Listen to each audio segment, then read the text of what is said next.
This is the 2017 Women's March, a protest against the first election of Donald Trump. People descended on Washington, D.C. and other cities for the Women's March. Hundreds of thousands of Americans enraged by the man voted into office by millions of other Americans.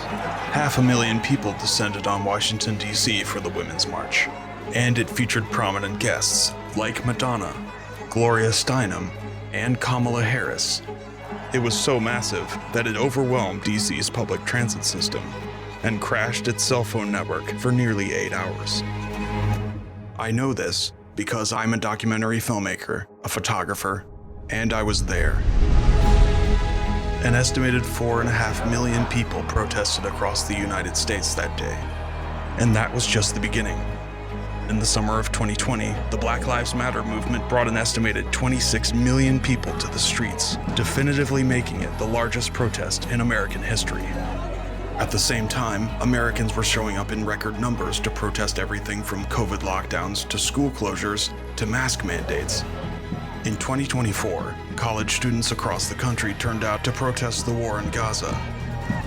In the last 8 years, I've personally witnessed and documented the most profound level of political engagement I've ever seen in this country. But since the 2024 election, something has changed.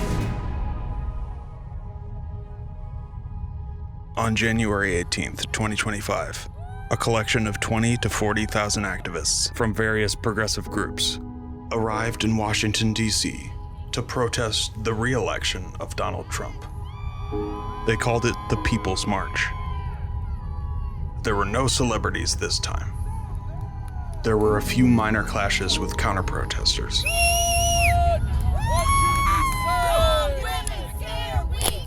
And the whole thing was over in a few hours. By DC standards, it was a fairly run-of-the-mill demonstration. And it was representative of a few small protests in scattered cities across the United States. What happened? This is the second time Trump has risen to power. Why is there no parade of celebrity outrage this time? Why are there no marches with millions in the streets? Trump won the election, but millions of Americans are still opposed to him. But aside from a few, there's just silence. Where the fuck is everyone? I don't know exactly what happened, but I have a pretty good idea. It's not news to anyone that we've been trapped in a scorched earth culture war for decades. But I don't think any of us really realized the profound implications of that until this election. We've been force-fed so much bullshit over the last few years that our nerve endings that used to feel compassion and empathy no longer feel anything at all. Not only that, but we've watched every public figure and institution that was supposed to have our backs systematically sell us out. So now, we don't trust any of them.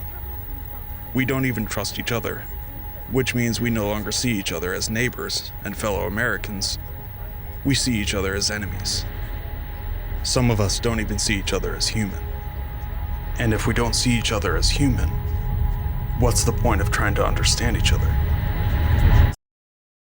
So what are we supposed to do now? I've been a documentary filmmaker for 2 decades, which means I've done my best to find people whose stories need telling the most, and to tell them as truthfully as I can.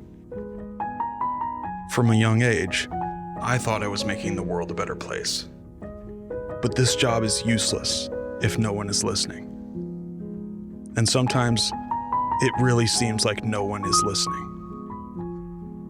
I don't know how to teach you how to listen. I don't know how to teach you how to care about people whose rights are being taken away. I thought it would be enough to show you their faces and help them tell their stories, to demonstrate that they're people, just like you. But it's not. None of it is enough. I don't know how to teach you how to care. I've run out of ways to make the truth more entertaining, to make it rise above the noise of lies and bullshit, to make it matter to you. So I guess the thing I have in common with the little group of protesters who showed up this January is that since I don't have a better idea, I'm just gonna keep doing this. Because there's only one thing I know for sure, and it's while compassion and empathy may not be enough, they're never the wrong decision. And ultimately, standing up for the oppressed has never really been about convincing the oppressor. It's about letting people know that you've got their backs. It's about reassuring them that their story is real, that they're real, and that they matter. For now, that has to be enough.